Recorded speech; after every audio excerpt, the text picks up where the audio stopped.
Welcome back to The Wandering Screen. I'm Matt Koss, and today I'm diving into a truly special film that took home the Audience Award at Sundance this year, East of Wall. Let's dive in.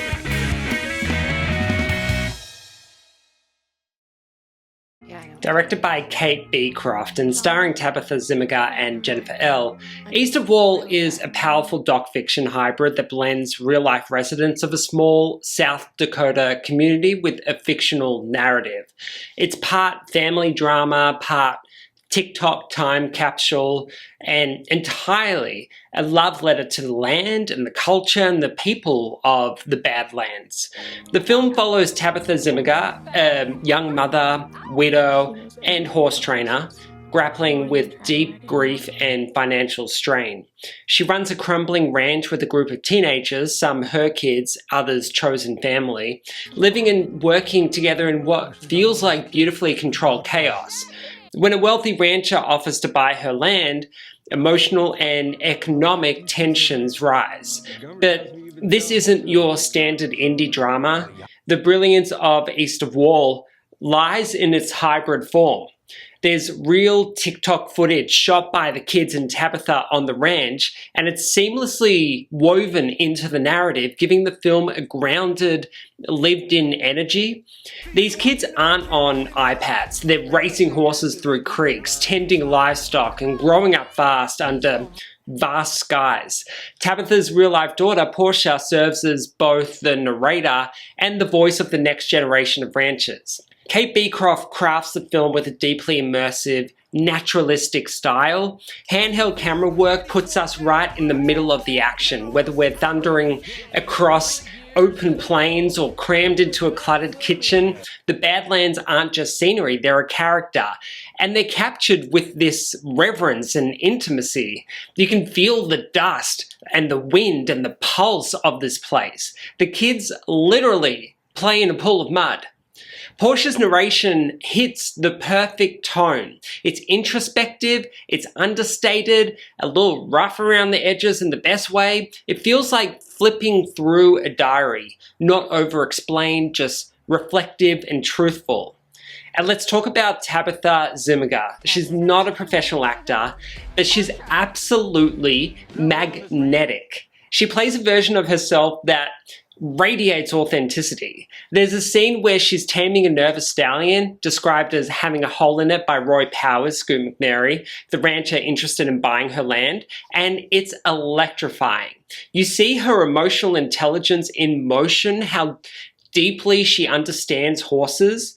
There's another moment, quieter but just as powerful, when the father of one of the teens interrupts her conversation with Roy.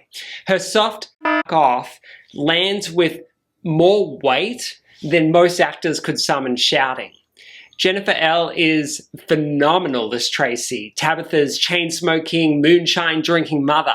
She's messy and wild and deeply loving, and Ehle brings a sharp edge and sudden emotional focus that's just mesmerizing. Her monologue to Roy one night is a gut punch, particularly in how she protects her family. And Scoot McNairy blends in seamlessly as Roy. He's not a villain, just a reminder of systemic pressure and economic privilege. He thinks he understands the land and the animals, but he can't match Tabitha's connection to either. His role could easily tip into stereotype, but McNairy plays him with enough restraint and curiosity that he feels fully dimensional.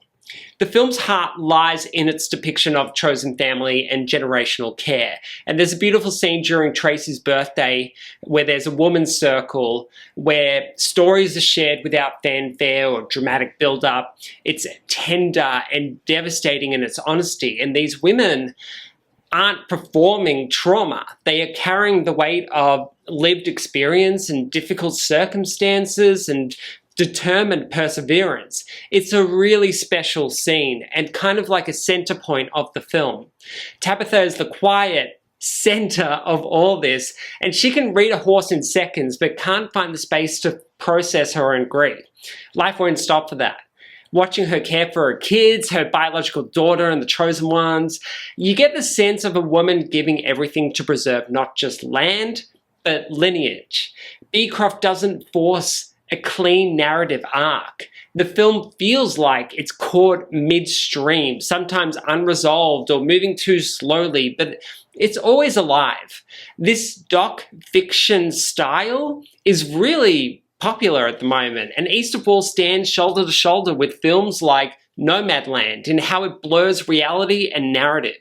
It doesn't feel like Beecroft yelled, "Action!" It feels like she waited until something real was happening and quietly hit record. And it's visually so stunning. Cinematographer Austin Shelton balances wide sun-drenched vistas and intimate dusty interiors, giving the film texture and rhythm. You feel the air, you hear the quiet.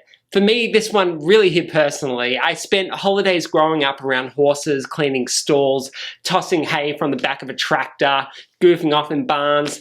Watching these kids ride full tilt while shouldering so much emotionally was deeply affecting.